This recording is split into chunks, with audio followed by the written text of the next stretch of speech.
Welcome to the Geek Homeworld. I am your host, Ed, aka SavageTechman. We talk sci-fi, TV, movies, superheroes, and all from a geek perspective. You can find us on Blogger, Google+, Twitter, Facebook, YouTube. We're everywhere. Join the Geek Homeworld.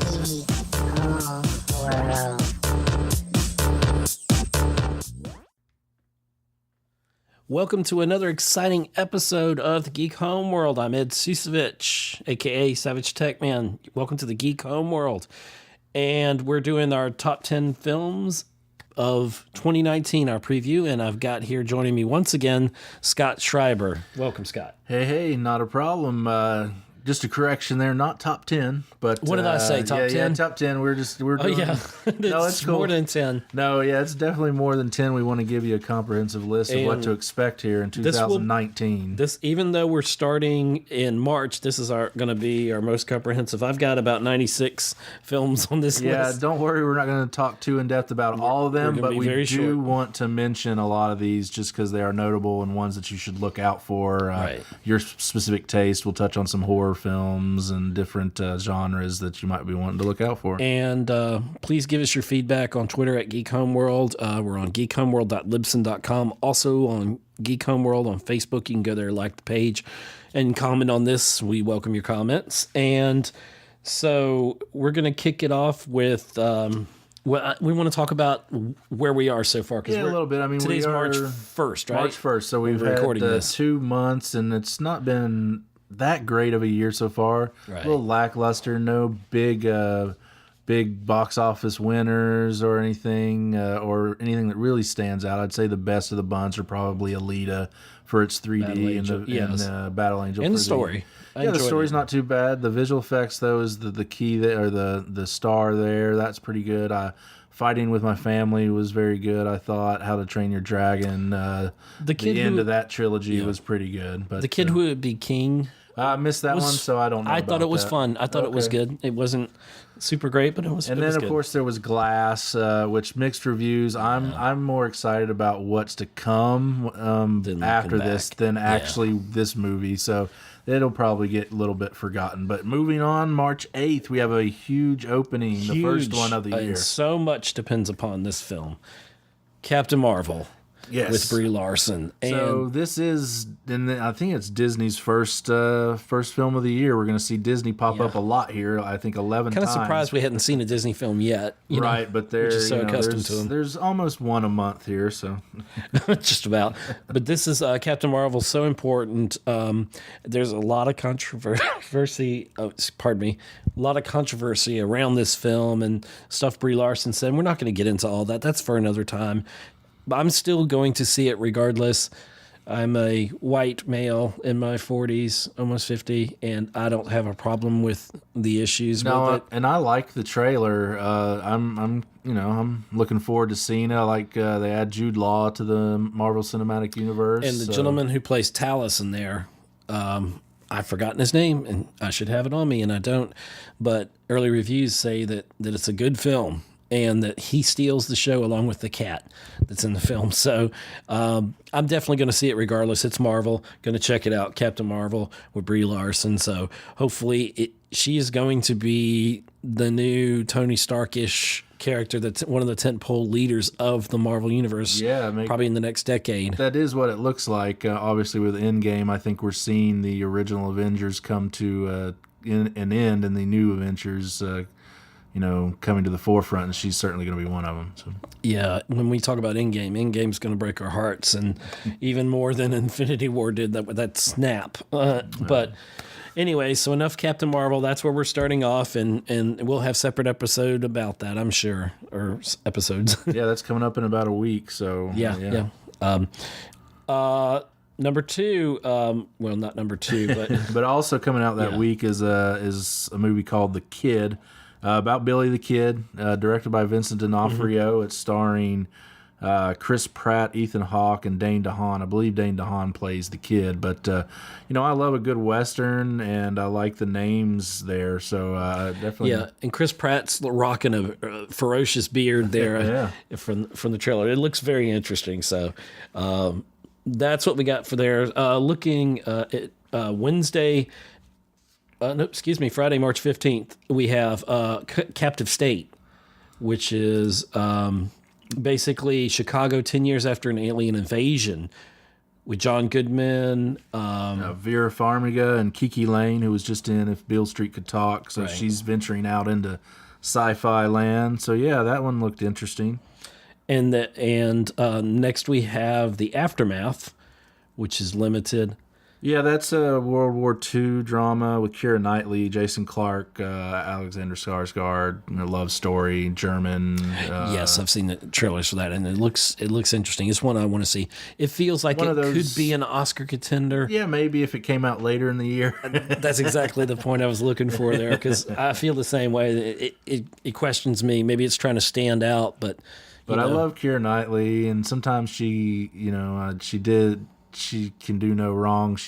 The Nutcracker is another story, but this could be a good one. But we've also got that week, we've got a couple of other ones that may interest you. Another Western called The Highwayman, directed by John Lee Hancock, who did The Blind Side with Kevin Costner, Woody Harrelson, and Kathy Bates. So that one might be a one to look out for. And then Yardy is Idris Elba's directorial debut story. I think it's set in Jamaica. So that one's one to look out for. Those are all on March 15th. And then we move forward to the next week, March 22nd release date. And there's a couple of smaller films. There's one big one there, but a couple of smaller films I want to talk about on March 22nd. One's called Hotel Mumbai. It's with Armie Hammer and Dev Patel. True story of the tragic massacre that happened there. So that one would be a heavy film, but one to probably check out. And then Dragged Across Concrete. A lot of people, I don't know how wide the release this is going to get. I'm curious because the director, S. Craig Zoller, his films are more independent and they're kind of grotesque a little bit. They're graphic. There's some graphic violence there, but his dialogue is very witty. His stuff. If you've seen Bone Tomahawk, Brawl, and Cell Block 99, those are his two previous films. But this is a gritty crime drama with Mel Gibson and Vince Vaughn.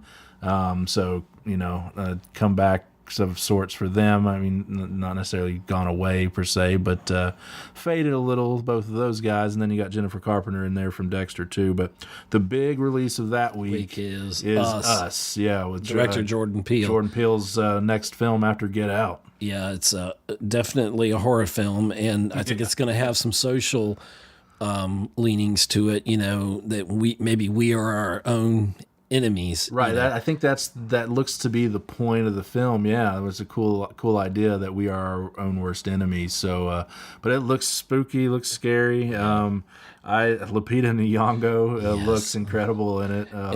And I've said before, the fact that there's some cinematography in here, I think is going to be wonderful. I mean, the girl walking with the scissors makes me think of The Shining. There's moments of that, so I can see moments of visual greatness in this film already from the trailer. I agree. It could go, obviously this is an easy thing to say, it could go either way.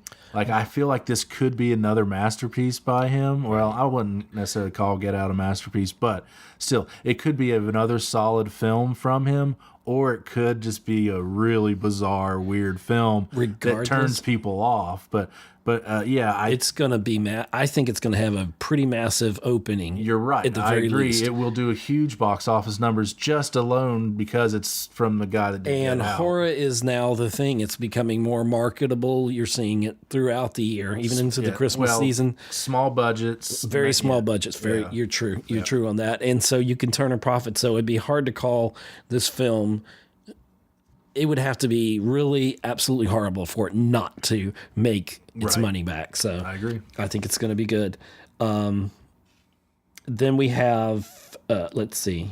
The following week, March 29th, we've got Disney. I'm sorry, Dragged Across Concrete? Yeah, we did. We did do that. Okay, I lost my space. There you go. When you have like 90 something, almost 100 movies to cover, that's bound to happen. But Yes, sir. March 29th. We got another Disney big release, the first live action remake of the year. I think there's 3 altogether. This is Dumbo. Yeah, and Disney's got, 11 films? Marvel does? Disney. Well, Disney has 11 altogether, 3 Marvel, 3 live action remakes, including this one, Dumbo. And, I say live action remakes if you count The Lion King, because it technically is, even though there's a lot of, the animals are still talking. But you got 2 other sequels with Frozen and Toy Story. You got a nature documentary we'll talk about, another young adult adaptation, and then, of course, the Star Wars Episode 9. So Disney's got a busy year. Yeah. This is one of their remakes, Dumbo, directed by Tim Burton, which is going to be an interesting mix of style, Disney and Burton, starring Michael Keaton, Danny DeVito, Colin Farrell. It's like the light and the dark meeting. It's like, no, it's great. It's like a Star Wars. I think it's going to be good. Yeah, I think it's going to be interesting. Because remember, he started out, one of his first, it might have even been his first one, what Tim Burton that is a Big Top Pee-wee. So kind of come back to his Pee-wee roots Herman a fan little here, bit. so yeah, I get it. So yeah, but I think that'll be another big movie for Disney. And then a smaller film that week, March 29th, that comes out, a film directed by Harmony Korine. I think that's how you say her name. Forgive me if it's not. Who directed Spring Breakers with James Franco. Is this film's called The Beach Bum with Matthew McConaughey. It already looks like it could have a cult status kind of movie to it. It has like Snoop Dogg, Jimmy Buffett. It looks like kind of a stoner comedy that that people may not go to see in the theaters, but they'll check it out when it comes to video. Then we move on to April 5th. We've got a few there. Let's see. We've got Best of Enemies with Sam Rockwell and Taraji P. Henson. Look at race relations in 1971 Durham, North Carolina. This looks like it could be interesting, maybe a little Oscar bait, but again, it's early in the year, so that kind of tells you maybe the quality isn't quite there. And then you got feels a little bit like a black KKK Klansman mixed in, kind of. Yeah, sure. Like in that same vein. It looks like a powerful trailer. It could be really good. Sam Rockwell obviously is on a nice roll. Yeah. So it could be good. But then that week we've got a documentary that I'm really looking forward to called Amazing Grace. It's about Aretha Franklin. That could be a really great documentary. I would love to see then we've got 2 big openings that week, and I'll let you take that there, Ed. Pet Semetary, definitely a horror remake, Stephen King. I'm not into the big gory kind of films. I did see parts of the original, and I know of Pet Semetary. This trailer looks interesting. I just don't know how I feel about it. For me, it could go either way, and that's kind of like with Stephen King adaptations, I think they're definitely trying to piggyback on the success of it. I mean, it was like, okay, what Stephen King film can we put into production next? And while this could be good, I definitely think it has the chance of falling flat on its face. I love John Lithgow. That's 1+ it's got going for it. So definitely interested in it, but I don't know. I don't think it's going to be as compelling as it. It just doesn't have the elements. It could be DOA. Right? Pun intended. But there's one movie there that probably my name will kill it in the box office. Let my power flow through you. I think even though it doesn't have but maybe a box office name, in the main character. This DC movie may have trouble getting too much money, but that's Shazam. Rumored to have some spoiler alert here-ish. Rumored to have a cameo by Henry Cavill as Superman and The Rock as Black Adam, but you're not actually going to see those actors. You may see their costumes. Oh, okay. So it's like a tease of a cameo. And so DC is, especially after the success of Aquaman, they're realizing now, and they've restructured a lot of things in their storytelling, and they're seeing the power of how Wonder Woman did its own thing and built its universe, and they're not marvelizing it.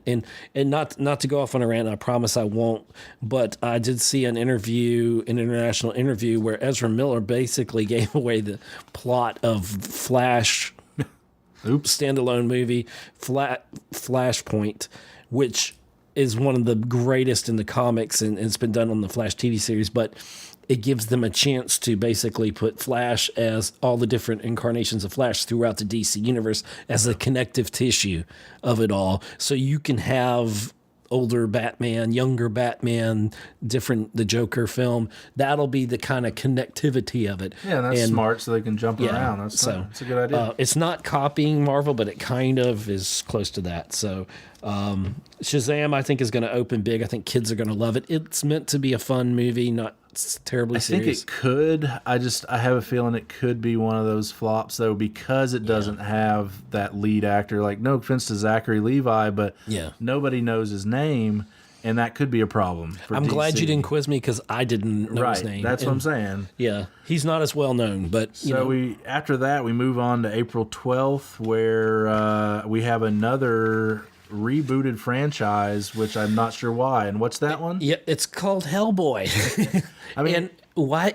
Who asked for a reboot on this? Right, so soon after Guillermo del Toro and his are great. Yeah, so I don't get it. I'm not interested. I hate to say Ron Perlman just tired and he doesn't want to do another Hellboy? I mean, because they were funny and it was something I could watch and it was like, okay, it's a little dark for me, but it's got the humor in it, so it softens the plot of it all. But I just think the CGI looks just really bad compared to what Del Toro did, so I'm not really interested in that one too much. The next one that could be interesting, and it's kind of a take on Tom Hanks's Big. Yeah, it's called Little, and it's got Issa Rae in it and Regina Hall. Right, Hall, not King. Because I said the same thing. It's like, and I know they're different. I know their performances differently.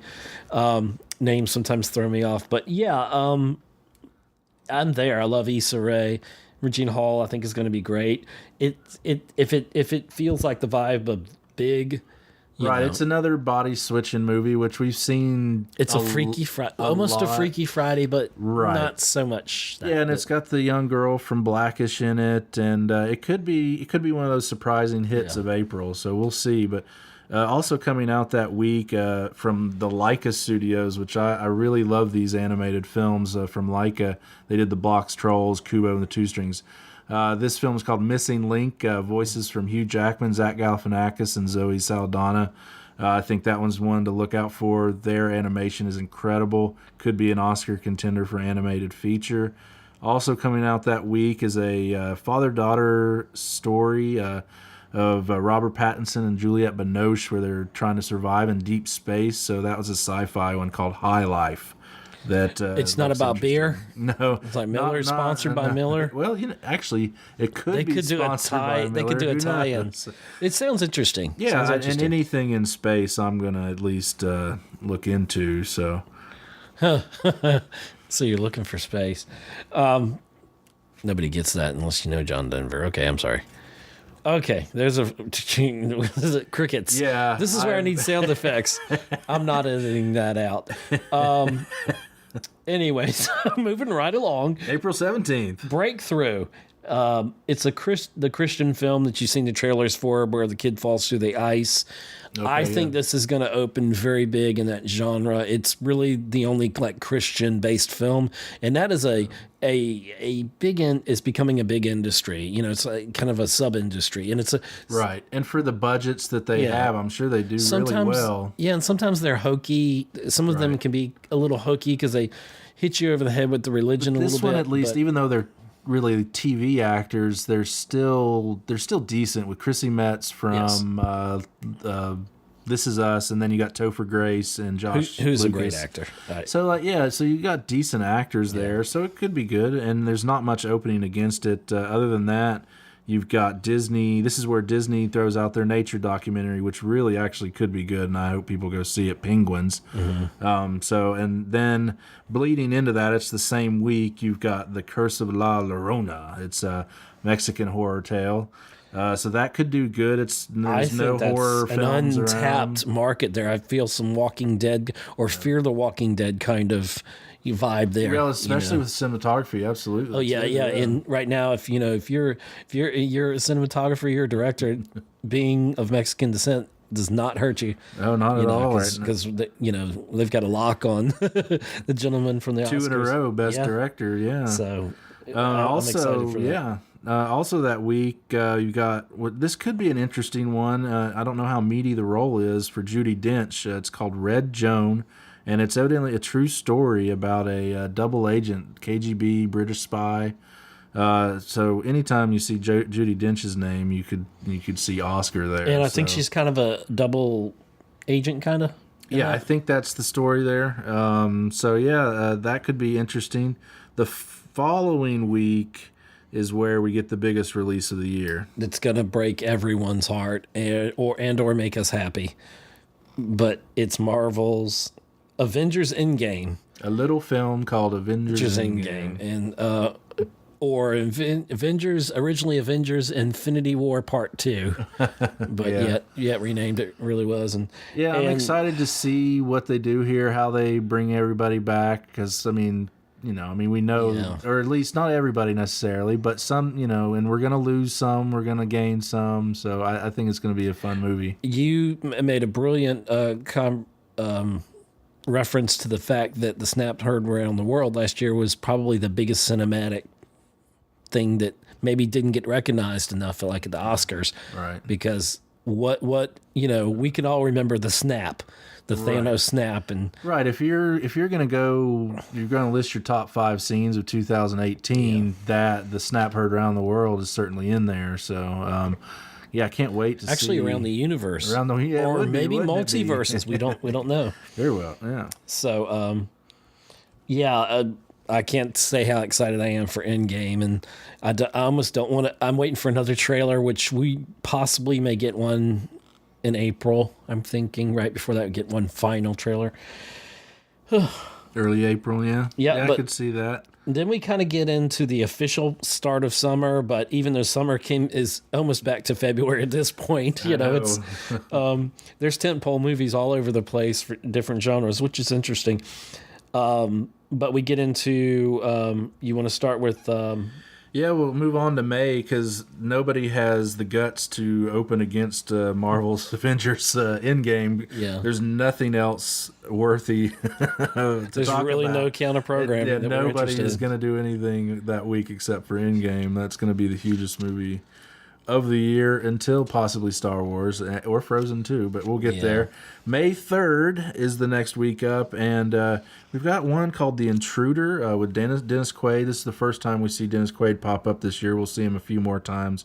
But it's a story where I believe he has to sell his house after his wife dies, and a young black couple comes and buys the house, and then he becomes like a caretaker. Yeah, there you go, caretaker, and won't leave, and he bugs them to death, and and literally. So it's a horror film with Dennis Quaid. Maybe not one you have to go straight to the theater to see, but I love Dennis Quaid. I do too, and it could be very interesting. Yeah, I think so. It could almost be a version of Us in a way, but that's really stretching it, so maybe not so much. Yeah, maybe not so much. It won't. Well, I don't know. But I'm reaching. The next one, I think a little more quality to a film that week will be The Long Shot, or maybe it's just called Long Shot. This is directed by Jonathan Levine, who did 50-50, if you remember that one. He with Joseph Gordon-Levitt and Seth Rogen. Yeah. This is with Charlize Theron and Seth Rogen in a unlikely love story. So think Knocked Up in a way, because the same kind of idea, except you're set in the world of politics. Charlize Theron's character is a presidential hopeful, and they were like Seth Rogen's character. His first crush was her. They grew up together. Wow. And he's hired as her staff writer. So like there's this love story there between the two unlikely candidates there for love with Seth Rogen. Gives me hope that Charlize Theron will come my way one day. But we move on to I think she can do almost anything in film. I love Charlize Theron. She can do the serious. She can do I think she can pull off the comedy and definitely action. And obviously, if Seth Rogen's in this, there's going to be a fair share of comedy. Yeah. And then we'll move on to the next week where there is another comedy, and it's a comedy remake. You may not know, you might not be able to tell from the trailer. Well, you might back from the locale, but The Hustle, coming out May 10th, is a basically the female remake of Dirty Rotten Scoundrels, starring Anne Hathaway and Rebel Wilson. So that one, I think, it's going to be hard to even come close. Like that Steve Martin's character in that is so classic. May I go to the bathroom, please?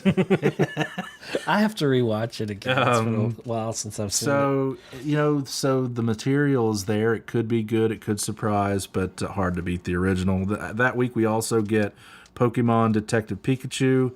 I don't know about this. Ryan Reynolds being a voice in it may make it money. I don't know. But I want to say that I care, but I was not a Pokemon fan. We were too old for that kind of. Our generation, but for sure. But who knows? There may be a bunch of Pokemon people, and this is a gateway to getting Pikachu in there, and to maybe seeing how it translates to film. Right. And this could be an utter disaster. It could be good. Who knows? I mean, it could. Go anywhere. Yeah, it's one of those that's on the fence there, not sure. Now, I love Kenneth Branagh. He's a great Shakespearean actor. He's directed some things. He directed the first Thor movie.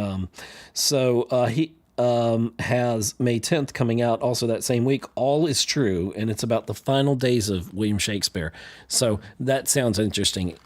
Right, and he is evidently playing Shakespeare as well, so he's not only writing and directing, he's acting again, and that's definitely worth a look. He always handles Shakespearean plays and material really well. I love his Hamlet. It's this one, the next one that comes out the same week, Tolkien. I'm excited to see that. I want to see the behind the scenes, as it were. What made Tolkien tick and made him write the Middle Earth books and that were masterpieces of filmmaking by Peter Jackson, and so that should be the biggest movie of that week. I mean, I imagine Endgame is still going to be number one in the box office by then, but that will draw some interest, of course, from Lord of the Ring and Hobbit fans, and it's going to be in limited release that week, and so you may not get it at first, and then later on you may.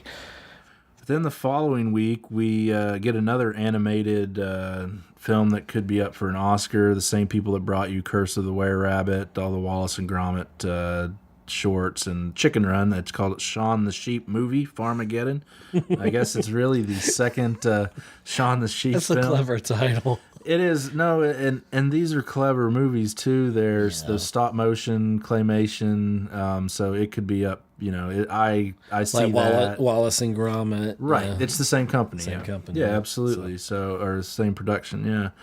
Also that week, we've got the sequel to A Dog's Purpose. Here's Dennis Quaid showing up again in A Dog's Journey. My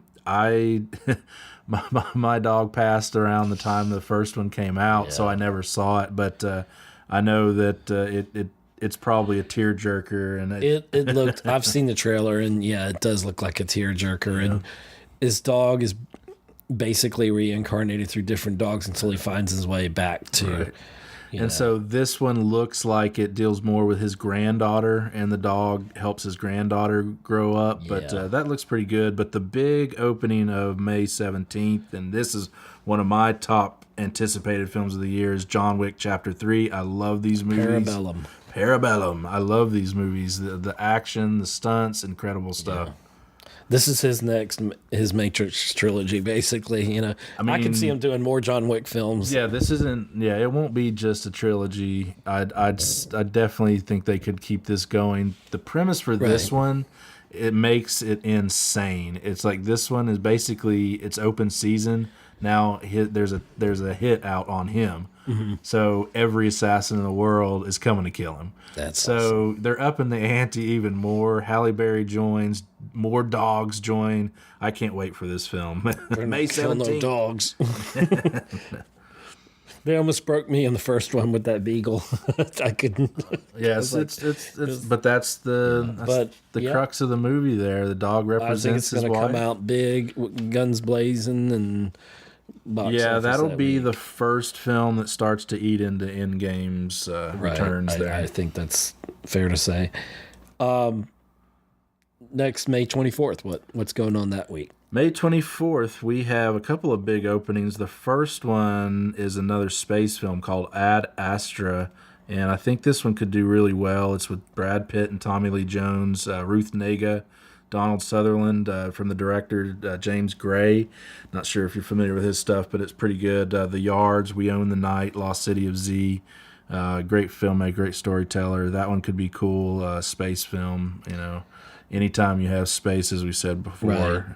And then the big one of the week there, the second of the Disney live-action remakes, and that is Aladdin. Aladdin with a big blue Will Smith. And let's just get this out there. Do not compare it to the original, because you will not be able, as good as this film is, and it's live action versus animated, but you will not be able to top that frantic genius of Robin Williams. Right. And I know Will Smith's not trying to be the next Robin Williams, but if anybody can save a film and make it believable and charming enough, he has charisma enough to sell a film, it's Will Smith. Now, there was I think an Entertainment Weekly thing where they showed the cast on there or something, and I could be wrong about it being Entertainment Weekly, but there's a photo, and Will Smith wasn't in the blue character, and so they're like, what's going on? And then the trailer dropped, the little teaser trailer, and cinematically it looks beautiful. It's Disney, of course. But then there's something about him showing him as the genie, and he's not, his body size obviously isn't proportional because he's a genie, coming out of the lamp or whatever. And just the color blue is just, I don't know, maybe it was just too bright. I don't know what it is. Maybe it'll change, I think people need to lay off. Yeah, there are a lot of people out there that just attack and tear films apart to the most minute detail, and need to stop that. I just think we'll never have anything we can watch. Why? What's the point of nitpicking that already? Just let it happen and enjoy the film. So I'm looking forward to it. I am too. As long as they use all that original music, then fantastic. Yep, it'll be a whole new world. Then the following week, we've got two more big openings. May 31st, what do we got? Godzilla, King of Monsters.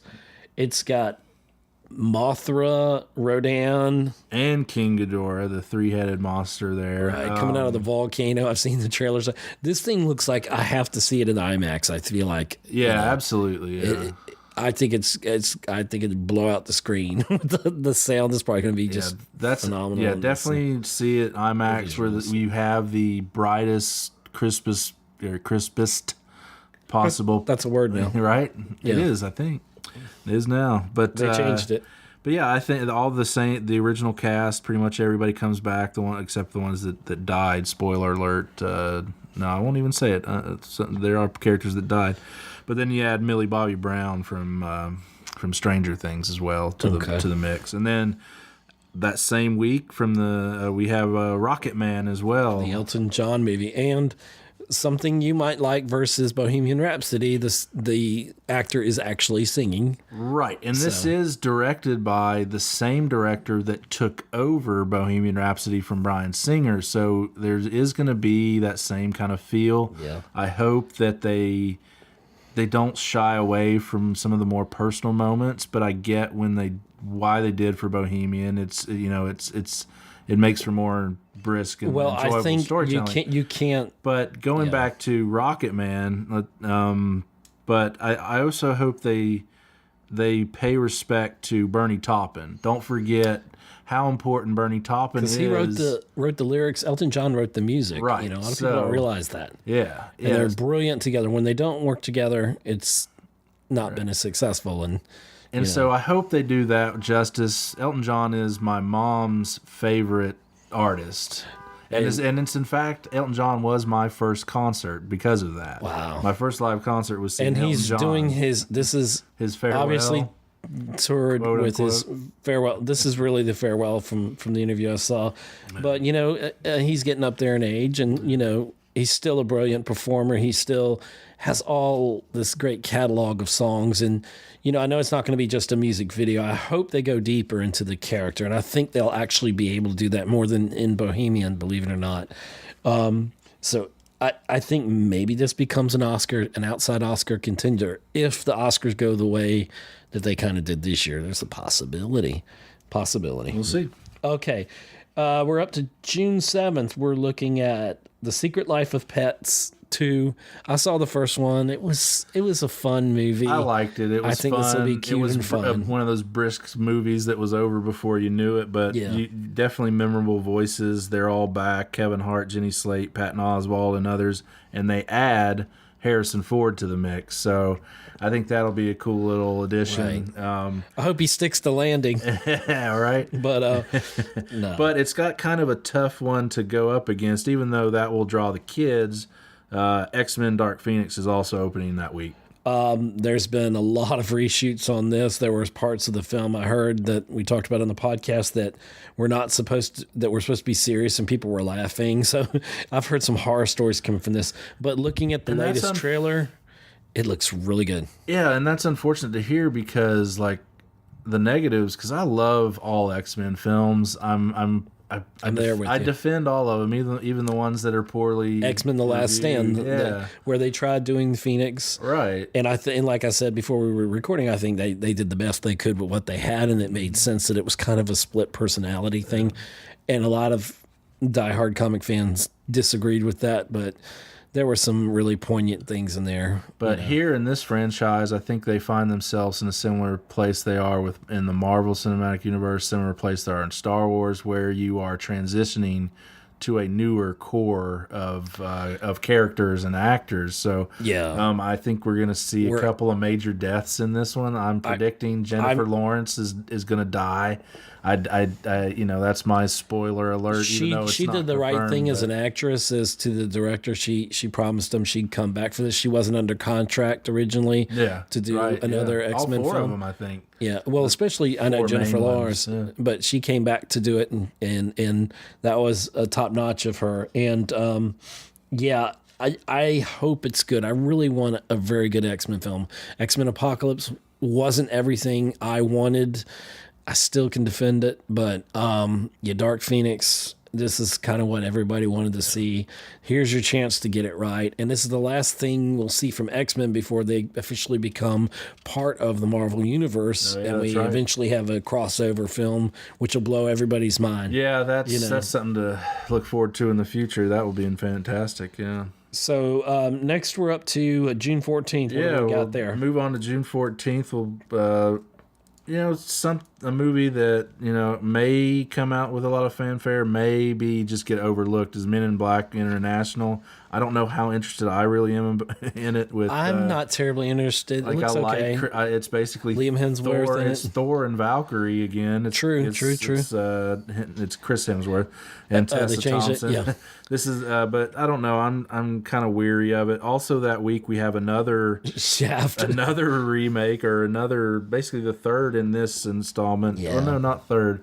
Is it second? Well, second. I guess it would be the third if you're counting the Richard Roundtree. So which is still the best. It's basically three generations: Richard Roundtree, Samuel Jackson, and then the new kid. They're all the two older guys, Roundtree and Jackson, are in it. It's like Creed. So so we're the next generation. I think that could do well, but it also could bomb.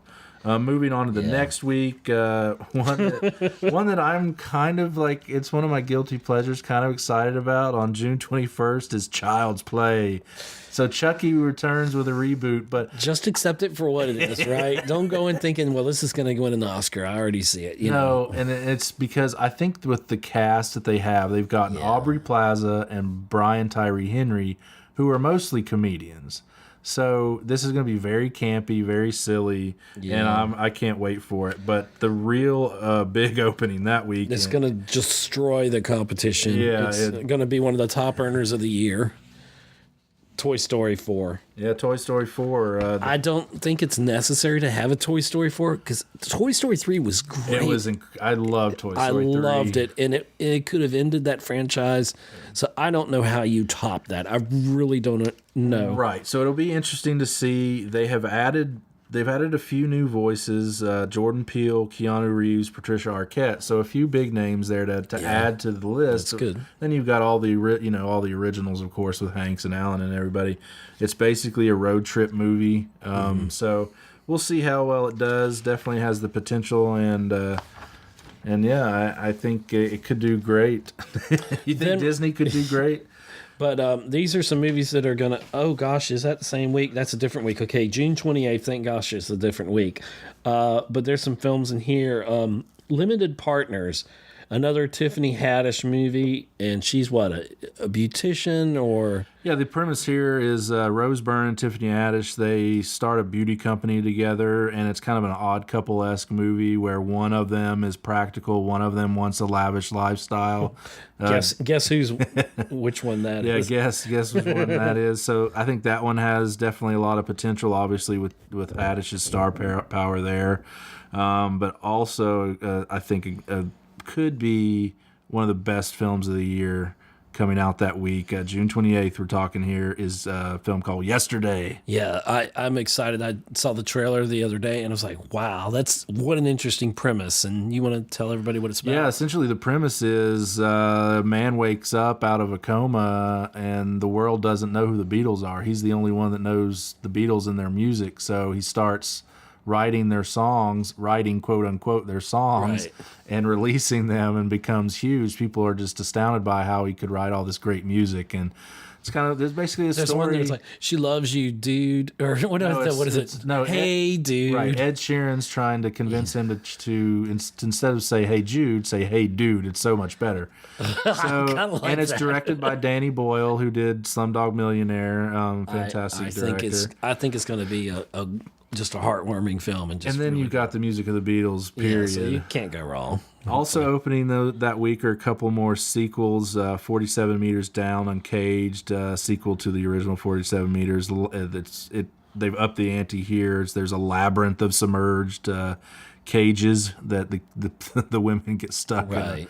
And then also Annabelle 3, so you're continuing the Conjuring universe there. And that's been wildly successful. The Nun, I think, was part of that. Right. And that did very well. And, people dig the Conjuring universe. They do have great actors with Vera Farmiga and Patrick Wilson. So, but then we get into the July 4th weekend, so it's going to be, nobody's going to open against this one. Spider-Man Far From Home. Yeah, it's funny how nobody wants to open against Marvel. Yeah. All three of their movies, nobody's going against Star Wars either, yeah.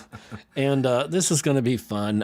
Tom Holland is probably the best Peter Parker / Spider-Man. He owns the role. Seeing Jake Gyllenhaal was an interesting choice for Mysterio. Right, I think that's the big takeaway I have here from this, from the previews of that, is that Gyllenhaal enters the Marvel Cinematic Universe as one of the, I'd say, most well-known villains. You would say, wouldn't you, in Spider-Man lore? Yeah. Oh, the character, yeah, definitely Mysterio, and he's got the bowl kind of fishbowl helmet that Mysterio had. So I think he's going to kind of start off a good guy in this film and transition to the bad guy, so that you get the origin story. For him. I'm sure this is just the beginning of the Sinister Six, and which kind of been teased at Spider-Man: Homecoming. So. That's going to own that weekend. It's going to do great for Marvel. Oh, yeah. And interesting enough, Spider-Man Far From Home, I believe, is the last film of Phase 3. And then everything becomes Phase 4. And spoiler alert, it's not really a spoiler. We're going to get into more stuff like intergalactic stuff. And this is like the Eternals and different things beyond that. I'm sorry. No, you're fine. This is the last Marvel film of the year, and it is the last one for a while, isn't it? Until we don't get anything. Well, no other Marvel this year. So then we get into next year, and then we'll start seeing more stuff. So and then the following week we've got a few. It's the summertime, so we've got these could easily be hits, maybe on a smaller scale. Who knows? But 17 Bridges is a cop drama, NYPD corruption. Chadwick Boseman, so you got Black Panther there. Taylor Kitsch, Sienna Miller, J.K. Simmons, Oscar winner there. Stephon James. Brilliant. So you've got a really great cast there. There's some promise there. Maybe a good cop drama. It sounds like a really good film. Yeah. All around. And then there's Stuber, an action comedy where a detective recruits an Uber driver. It looks like it's probably an action comedy. Dave Bautista from wrestling fame and Karen Gillan from Guardians of the Galaxy and Jumanji. Yeah. She's in there. And then this one could do really well. It'll be interesting to see how it does. It's called The Farewell. This will be the litmus test for Asian films after Crazy Rich Asians. Mm-hmm. It's starring Awkwafina, and it's about a Chinese family where they learn that their grandmother is going to die, but they keep it secret from her and decide to throw a wedding, and so the whole family can get together one last time before she passes. That's awesome. But it's a comedy. It's starring Z-Ma as well as the grandfather. I mean, this could be a dramedy even. Yeah, and it more than likely is, and like I think that could be a surprise hit. Yeah. And then we get into the following week, July 19th, we get the long-anticipated The Lion King from Disney. And once again, nobody's opening against this film because this is going to be massive. There's so much anticipation for this. The voice cast on this is insane. It's like a who's who. Yes, so we've got Donald Glover as Simba. We got someone named Beyonce. Never how heard do you of pronounce her. Beyonce. No. So as Nala, then you got Seth Rogen and Billy Eichner as Pumbaa and Timon. James Earl Jones is back as Mufasa. And so basically, this is Black Panther, right? Ooh, because there's been comparisons. Yes, so they're stealing the script from Black Panther which stole it from The Lion King. No. But yeah, I think that's obviously gonna be fantastic. Just directed by Jon Favreau, who did the Jungle Book, so he knows how to do this CGI. So far, this is like the budget for this thing must be ridiculous, just on for the salaries. Yeah, yeah, no kidding. But the movie. Oh, I'm sorry. Go ahead. I was gonna say it's a little animation live action, or is it all live action? There's a lot of CGI because the animals are going to be talking. That's what I was hinting towards and.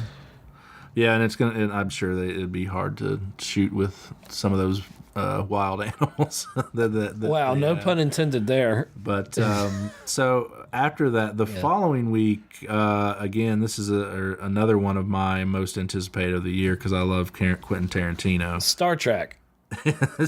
No. He's rumored to be trying to do an R-rated. He has been rumored to be doing that for a while, but I don't know about that getting off the ground. But this did get off the ground. It's called Once Upon a Time in Hollywood. This is Tarantino's 9th film. If you don't count Kill Bill as 2 films, or what did I say that right? You get what I'm saying. Yeah. But anyway, a great cast here again. It's basically the story centers around 2 friends, an actor and a stuntman, as they navigate the L.A. during the Charles Manson era. And Margot Robbie plays Sharon Tate, and her fate was. She's having a good career. Yeah. So now she's in a Tarantino film. Well, listen to this cast. He always has a long list. You got DiCaprio, you got Brad Pitt. They're the 2 leads. And then you got Dakota Fanning, Rumor Willis, Timothy Olyphant, Al Pacino, Kurt Russell, Tim Roth, Emile Hirsch, Damian Lewis. I think Damian Lewis is playing somebody famous. I can't remember off the top of my head right now. But Michael Madsen, who is in a lot of his films. Bruce Stern, Lena Dunham. Just a few people. So that one definitely. It's like a gangster version of of the Lion King's stellar cast. Yeah, right? So everybody in Hollywood's working on these 2 films. It sounds like all the majors. And they come out back to back. But then after that, we move into a couple of other big budget ones. There, August 2nd. We got from Fast and Furious. They're trying to spin off Hobbs and Shaw. Yeah, and that'll do good. I mean, obviously the Fast and Furious franchise makes a lot of money. This will be The Rock and Jason Statham doing their own thing, so that'll do well. It could do well. It could bomb. It's definitely going to do good overseas. I mean, like the last one did like $1 billion was, or close to that, and so I know I'll go see it because they're fun movies. They're fun popcorn kind of summer movies. Now Marvel's going to do something this year. They're going to do their first horror film called The New Mutants. So this is going to be interesting that, we go back where they, had Guardians bring the comedy, other than Tony Stark's quips, but they brought comedy forefront, into the Marvel universe, and it works with Chris Pratt and the whole group there. And so now they're going to try their hand at some mutants that are basically kind of locked up, and it's going to be like a horror film. So it's going to be interesting to see. And I'm surprised. A lot of people are surprised at this. This is an out of the box thinking thing. And they've obviously they're under the Disney umbrella. To be retooling it too, because I feel like it was supposed to be released around right now. I feel like it should have been released already. I think it was like pushback or something. And I don't know the stories about it, but we've got the guy that's directed The Fault in Our Stars, so it's not exactly his genre. So it makes me wonder what we're getting here. But you got Maisie Williams from Game of Thrones, you got Anna Taylor-Joy from Split and The Witch, she's great. Antonio Banderas has a role in it, so good to see him around. I mean, I'm definitely interested. Anything in that universe, I'm gonna watch. But then we move on to August 9th. We've got another Disney one, Artemis Fowl. That's based on a young adult novel. Yeah. That's another film directed by Kenneth Branagh here. It's got Judi Dench and Josh Gad. That's the one lesser known Disney film. Maybe because it's Disney, people will go. But I'm probably predicting another bomb like. What was it? Wrinkle in Time didn't do well. So other than that week, we've got Scary Stories to Tell in the Dark. I'm excited about this. I grew up on these books. They were scary books, but geared at teenagers.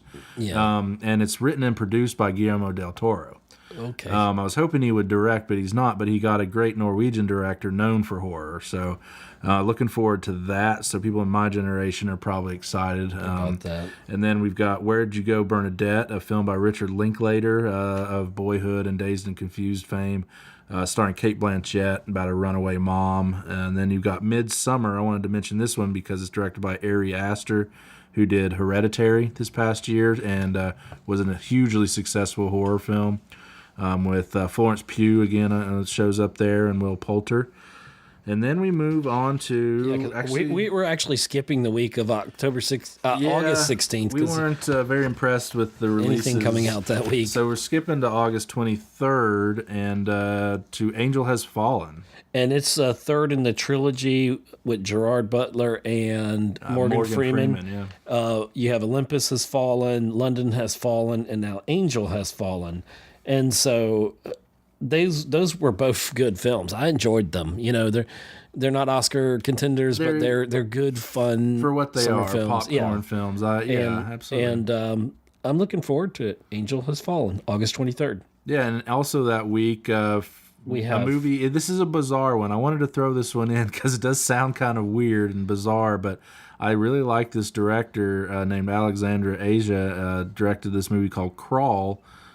He's a horror director who did one of my favorite foreign horror films called High Tension, and he also helmed the reboot of the Hills Have Eyes franchise. But it's about a woman trapped in a flooding house with a bunch of alligators.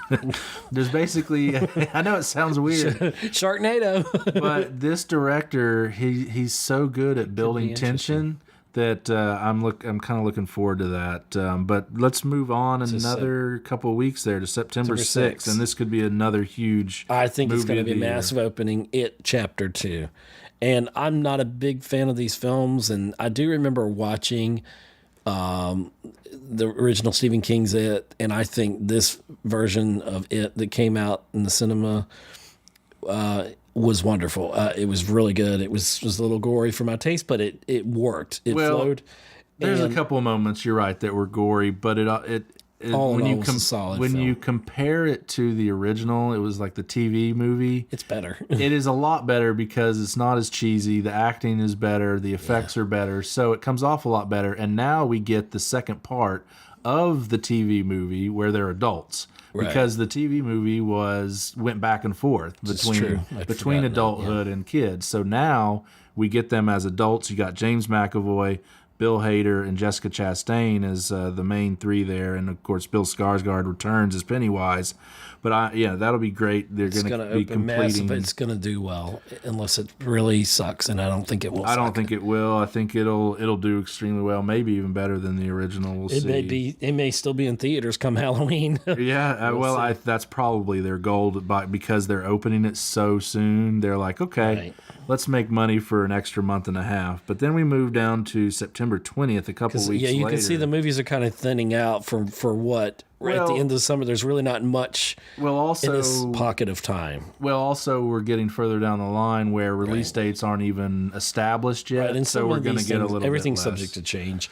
But yeah, we're looking at, and this is just a personal favorite I was a fan of the TV show. My wife got me interested in it, and she said I would know the people if they had capes because I could never keep the name straight. But I'm talking about Downton Abbey, and I think there's enough cult following of that show, that series, that was so wonderful, that Downton Abbey is going to do very well. I think it will too. I think it will get people interested who never watched the show, like myself. Right. I always thought, it wins all these awards. It must be good. So I'll probably go back and binge all the seasons before it starts. But, it was always an Emmy-winning darling, so it's going to be interesting to see if it translates to Oscars. Yeah, and, I could see costume design already, stuff like that. So everybody wants to know in that universe. So that's another like pocket universe of or a group that are going to go out and see this film. So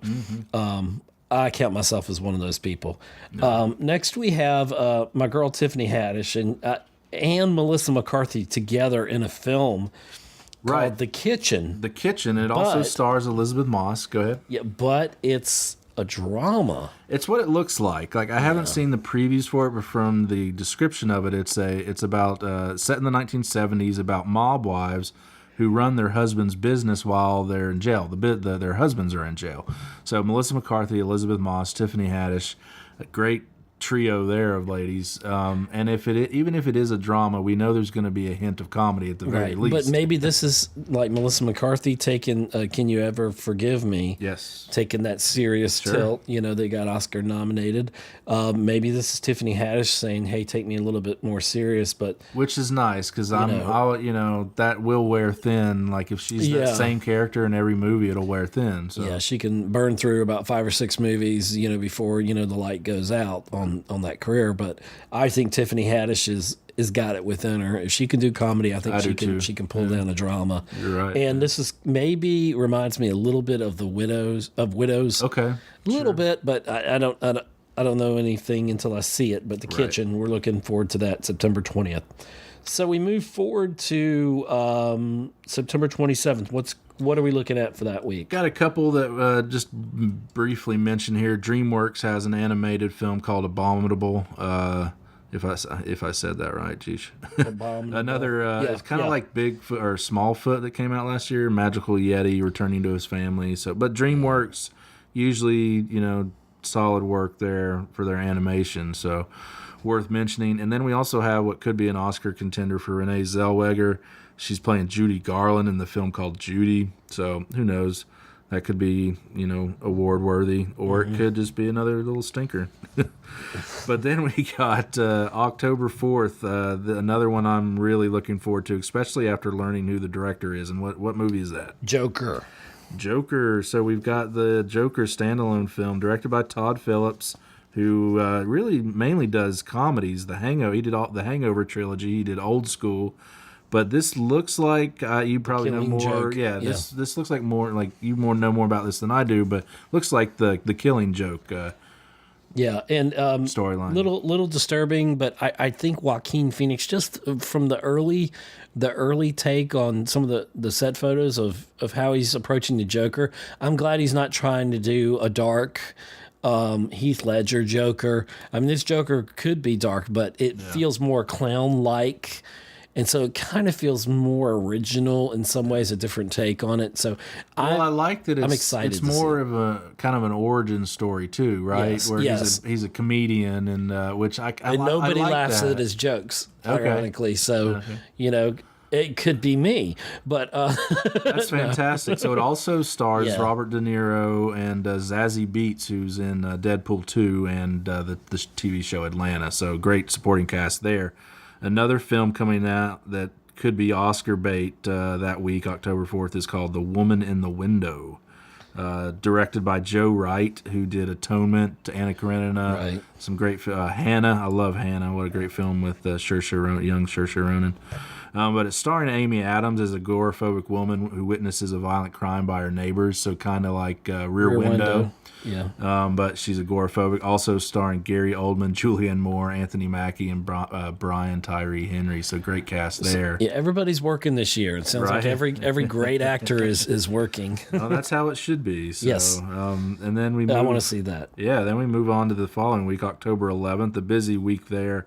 First animated version of The Addams Family. You got Charlize Theron and Oscar Isaac playing the Morticia, and I always forget the man's name. But then we've got Gemini Man. Lurch. Not Lurch. Lurch was the butler. Yeah, Lurch is the butler. And Gomez? Gomez. Was Gomez her husband? Yeah, that sounds right. I think so. That's his name now. So. Yes. So, but moving on, we have also that week. A film you worked on. Yeah, which is kind of cool. It's the first film that I had the pleasure of working on that will actually get a wide release to national theaters, Yeah. and that's called Gemini Man, directed by Ang Lee, starring Will Smith, Clive Owen, and Mary Elizabeth Winstead, and about an over-the-hill hitman who has to contend with the younger cloned version of himself. So this is going to be kind of like Alita, and it's going to be 3D heavy and action and stunts, and it will probably need to be seen in the IMAX to be fully enjoyed. But I'm looking forward to it. It was cool to be a part of. Some experimental 3D being done with this. Absolutely some groundbreaking 3D. So that you can't talk about yet. Yeah. No, but I hate to hear some people are saying, predicting it to be a flop, and I can see why with the competition, and we'll get to the other two movies that week. But I think what's going to hurt it too is that they're going to be so specific about what projectors can actually show the version of the film that needs to be shown, that it won't get the wide release that it needs. So I think that will probably hurt it. But fingers crossed it gets shown in 3D here, hopefully in the IMAX. I can't wait to see it. That's Gemini Man. I definitely want to see it. And, and Will Smith, was kicking off his Instagram account when he was talking about the gnats that we had. Oh, yeah. So that was all here in Savannah, so in this area. And it's a massive production. And Ang Lee, I don't think he's got one of the greatest cinematic eyes. Oh yeah. His films are beautiful, and Life of Pi, Crouching Tiger, Hidden Dragon. If you're not familiar, just amazing, one of the best. And next we have some more coming out that week that makes it a busy week at the box office. So not only do you have the animated Addams Family and Gemini Man, but you've got The Goldfinch, which really could be an Oscar contender based on Pulitzer Prize-winning novel. Starring Nicole Kidman, Sarah Paulson, Anson Elgort from Baby Driver, and Jeffrey Wright. About he's basically a young boy orphaned. His parents are killed in a terrorist bombing at the Museum of Modern Art, and then he's taken in by a rich family. And he, even being taken into an affluent life, he ends up in the life of crime. So it's kind of this character study of nature versus nurture, I think, in a way. So and it won, literary prizes. So I think there's going to be some buzz around it. It sounds a little Batmanish origin story, but if Batman turned out evil, but it's still very interesting, and I do want to have see that feel of an independent prestige film. It's directed by the same guy who did Brooklyn with Saoirse Ronan. So so that could be Oscar tender, but I think the one movie that is in Gemini Man's way the most here is Zombieland Double Tap. We've been waiting for a long-awaited Zombieland I was sequel. Never, even before zombies, became a big thing in Walking Dead, which I'm kind of done with Walking Dead now because all of my favorite characters are dead, and kind of burned out on it. That's another podcast. But yeah, if they put a movie out, I'm going to watch it, of course. But anywho, Zombieland was just fun, and it reminded me of playing Left 4 Dead and Left 4 Dead 2, which me and my friends video gamed a lot, and it functioned on so many levels. It reminds me a little of Scott Pilgrim, a little bit has that vibe with the humor and stuff. So I love the original Zombieland, and what's his name? Not Florida. I forgot his name. His character. The character names I can't remember, but all four of those main characters are back. You got Harrelson, you got Eisenberg, Woody Harrelson. That's what I'm talking about. You got Emma Stone, you got Abigail Breslin. They're all four back, and then from what I've heard, there's even another Bill Murray cameo. So that's awesome. Yeah, and maybe even Dan Aykroyd from what I see too. So that'll be interesting. But yeah, why couldn't Gemini Man move to maybe the following week? Yeah, there's a couple of weeks after that where there's really nothing being released that we see. So yeah, just slide that another week down. So because I want Gemini Man to get its chance to shine, and it's going to be hard that week. Now the next one just November 1st. I don't care. Well, I'll mention this. It is worth mentioning. Charlie's Angels gets another reboot directed by Elizabeth Banks. She directed Pitch Perfect 2. Right now, they've only rumored to cast Lupita Nyong'o and Kristen Stewart in 2 of the roles. So that's looking to come out in early November. And then then you've got Motherless Brooklyn, directed by Edward Norton. This one I'm really interested in, about a private investigator with Tourette's syndrome that tracks down his mentor's killer in the 1950s New York. That's starring Edward Norton, Bruce Willis, Willem Dafoe. Really interesting story premise, storyline. And then we get a big one that I know we'll probably have maybe a 2-hour podcast on for you for Terminator Dark Fate. Yes, we have a name now, Dark Fate, and I'm super excited about that. But before I say about that, what I wanted to say about Charlie's Angels, if they're going to reboot it for a second, third time or whatever, they ought to have all men and male cast in that. Wouldn't that be inspired? Charlie could be a female, and then, I don't know, I'd flip the script. That's just me, but anyway, Terminator Dark Fate. I don't want to take anything from this. This is going to be a direct sequel to Terminator 2, something that James Cameron said he would never do, and he finally has the rights back, and he's going to be, he may not be necessarily directing it, but he is highly involved in this. Right. He's not directing. It's Tim Miller who did Deadpool, so it's in good hands. Yes. And then you've got Mackenzie Davis, who was in Tully last year, and then now it's official.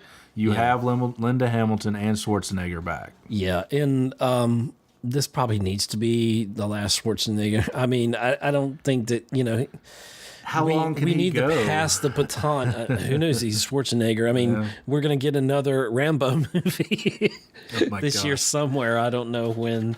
It's not even on my list. But, I'm excited. I'm like how you are with X-Men. That's how I am with Terminator. It's one of my favorite franchise. Even the ones that didn't, with Christian Bale, that didn't work. Genesis, I thought, was one of the best, and I'm surprised I say that, but yeah. Me too. Loved. I thought it was such a turn on it. I have a friend of mine, Anthony, who agrees with me. Now, we're probably the only 3 people in the world, besides people that starred in the film, that thought it was good. And, even Christian Bale's take on Terminator Salvation, it was interesting with Sam Rockwell, I think, in there, But anyway, I know some were terrible, some were like video game-like, but T2 is going to be in my top 10 films of all time. Sure. It's just a masterpiece. Right. And James Cameron, I'm so excited, bringing the original cast back. It's, let's pass the baton, let's move forward, and let's keep it going, and, keep giving me Terminator films, but make them really good. So November 8th, what's coming out then is something I'm excited about, which I didn't even realize until we were talking about it, is Dr. Sleep. And it's a sequel to The Shining. Yes. So there is this is another Stephen King novel. And it's starring Ewan McGregor as a grown-up Danny. Wow. And he meets a young girl with similar powers. Of the shitting, as they call it on The Simpsons. Oh dear. But protecting a young girl, Jacob Tremblay's in there. I don't know if they have flashbacks to Danny as a kid, but he could be. But yeah, that's going to be fantastic. Also that week we have Midway, Battle of Midway could be a good one, a war story directed by Roland Emmerich, so high visual effects on that. Also, you've got an animated Sonic the Hedgehog film. I only mention this because Jim Carrey's playing the villain, so I think that could be fun. We also have, it looks like we have the Kingsman 3 ending their trilogy, thankfully, because the second one was so terrible that they're like, all right, let's get this out of the way. And then you move on to November 15th. We've got some other ones that may be hit or miss. Margie Claus has been announced, a Melissa McCarthy's Christmas movie. Sounds like she's related to Mrs. Claus or something. I don't know. Maybe there's absolutely no information about this, which tells me that they're really just throwing together a script, and it's probably going to be terrible. Also that week we have probably the best of the bunch, Ford versus Ferrari. Some of that filmed here in Savannah, directed by James Mangold, who did Logan, about the Le Mans 1966 Le Mans battle between Ford and Ferrari, starring Christian Bale, Matt Damon, Katrina Balfe. Great cast there. Good Liar could be an Oscar bait one. Helen Mirren and Ian McKellen, con artist widow love story, directed by Bill Condon. And then you've got Last Christmas, written by Emma Thompson and directed by Paul Feig, who did A Simple Favor this past year and Bridesmaids and Spy. That's a London romance with Emilia Clarke and Henry Goulding. That could, who knows, that could turn into a instant classic if it's done right. But then more interesting stuff, we get to Thanksgiving, thankfully. Then we've got some couple of great films there. The Mr. Rogers film, A Beautiful Day in the Neighborhood, which perfect title, and it's Tom Hanks as Mr. Rogers. Yeah, I mean, perfect. Who else could play Mr. Rogers but Tom Hanks? And so I really have hopes for this. I think this is an Oscar. I do for too. him. I do too. It's also directed by Marielle Heller, who's directed a couple of great films here recently.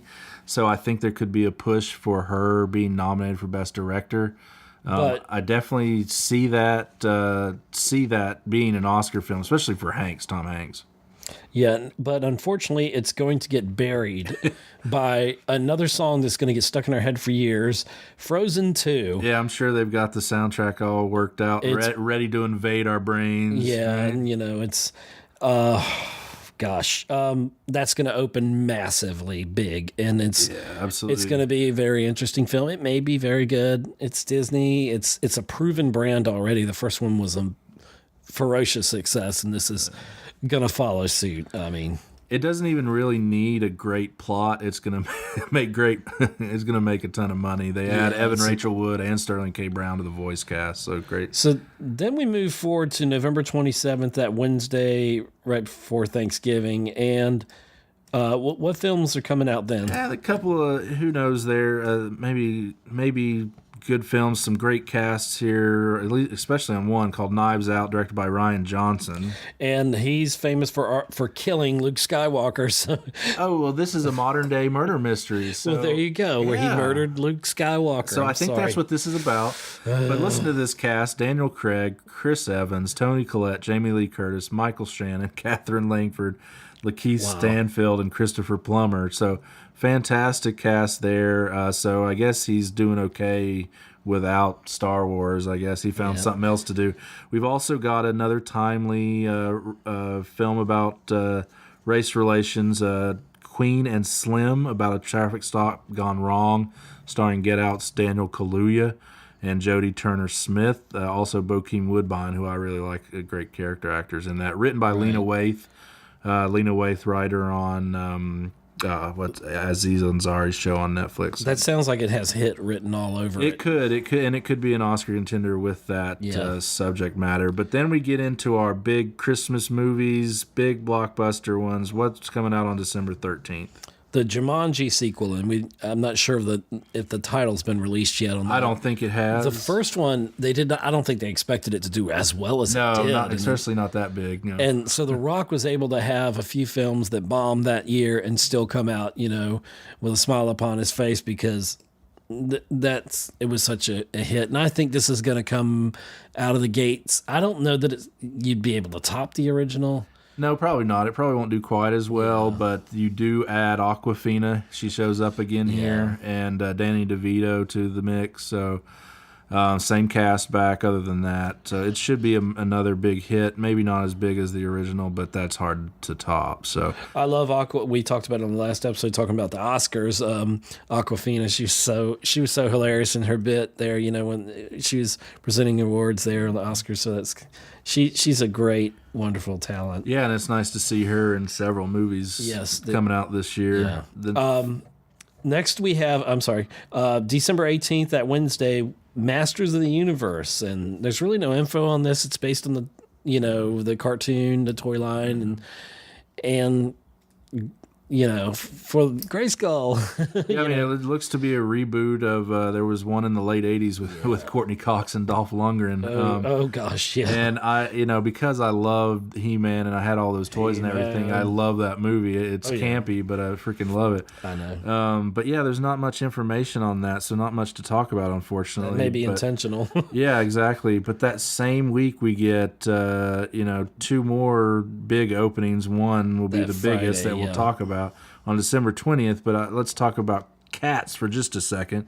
I know, how is this going to translate to film? Right. That's what it's looks like. How do you do that? How do you do the Broadway musical Cats and translate it to film and make it believable? And so that's going to be interesting. The cast is great, and you do have a great director in Tom Hooper who did Les Mis. So who knows? But then that same week... Well, wait a minute. I want you to say something about Cats that you said. Oh, you were doing the Let's Move On role. So that's what I was doing.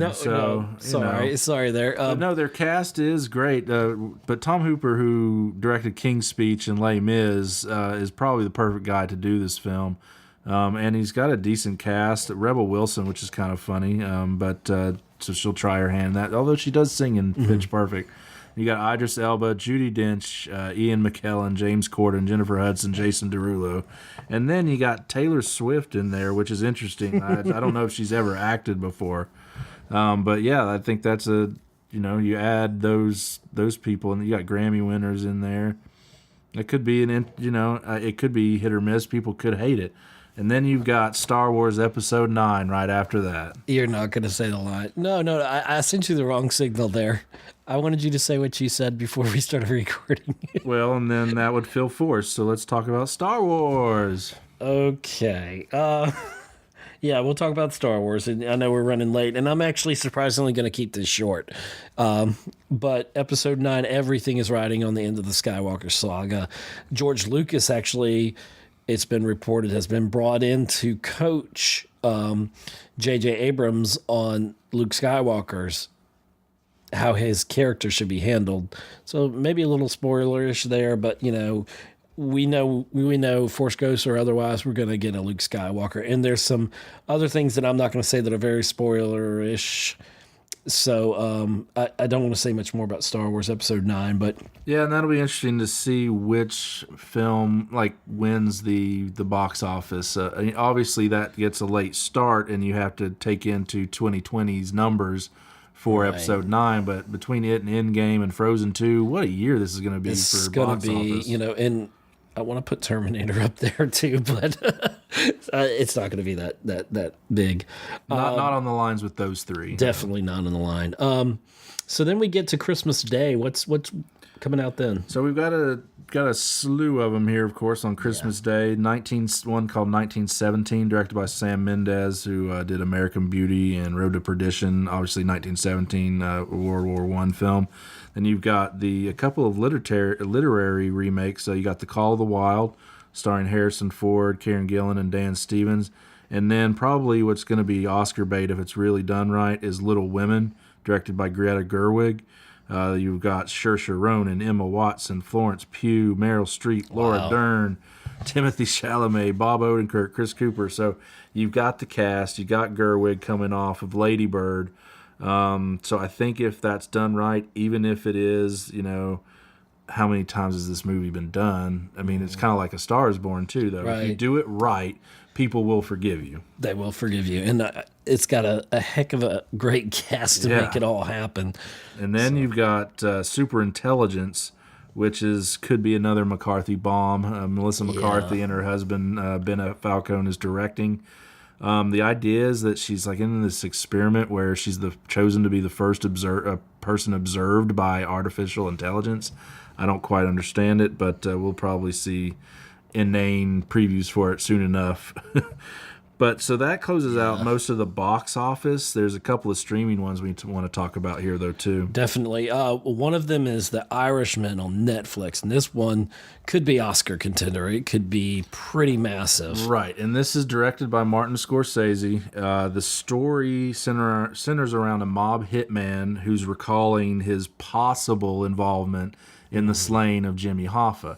Now, Jimmy Hoffa is being played by Al Pacino, and Scorsese's got a lot of his heavy hitters back that he's worked with before. You've got De Niro, Pacino, Pesci, Keitel all back with him. A couple of guys from Boardwalk Empire, a couple of guys from Vinyl. So you've got all these guys he's worked with before on separate projects, and you've got Anna Paquin in there too. But this is being released on Netflix. And Scorsese has now pushed for a wider release, kind of like Roma got, but I think he's pushing for a wider release than that. He's wanting full 90-day, deal that most of these pictures get. So this is gonna be an interesting issue as we move forward. After Roma got snubbed at the Oscars, they should have probably won. But I think part of the issue was there is a bias against Netflix and them distributing. Spielberg has come out and said that he really doesn't want Netflix to be up for Oscars. He wants them to be up for Emmys, because they're not getting cinematic runs. And and Spielberg wants interesting. And he wants to protect. Spielberg wants to protect the integrity of going to the cinema. And I can get behind that, but I also see Cuarón had an argument too, is like, how many people would have distributed Roma in the theaters? There are certain films for certain mediums, so I think there has to be a balance. And it being such a hot point topic, relatable topic, is that it could have been a touchstone in theaters. It could have been a great buzz for it, but there could have been backlash against it maybe by putting it in the cinemas. So maybe it was protected a little bit by being on Netflix. But I did not know that about Spielberg saying that, and I can understand where he's getting at. Like Hulu's trying to get in the game too, and was it Amazon that was the big hit? Manchester by the Sea was Amazon Prime, and it did get a theatrical run, correct? It would have had to get nominated, yes. Right, but to qualify, yeah. How is that? Amazon's in the game, and all these services are in the game. Then Amazon does do streaming, Amazon Prime. So how are they different than Netflix? So maybe Netflix should get. Well, I don't know. Well, I think because they did release it for that 90-day run. Because I know Manchester stayed in the theaters for a while. I think Beautiful Boy got a run this year. That was Amazon Prime as well. Right. So it's just a matter of the length of allowing them to have the exclusivity without it being on Netflix or on Amazon Prime. So that's the big deal. If it's in the theater, you can't have it on the streaming service. True. So, but this is a great topic for another episode of the podcast. Yeah, we talking about medians, all about that. Yeah. And but there's one more that we got to talk about, and I'll let you. Yeah, it's another to keep on the idea of streaming. It's highly possible that Disney Plus, their streaming service, will be launched at the end of the year. Yeah. And so that's exciting in its own right for the catalog that you can get. But also one of the first films, and I believe it is going to be the first original film put on the streaming platform, will be another film shot here in Savannah, and that was Lady and the Tramp.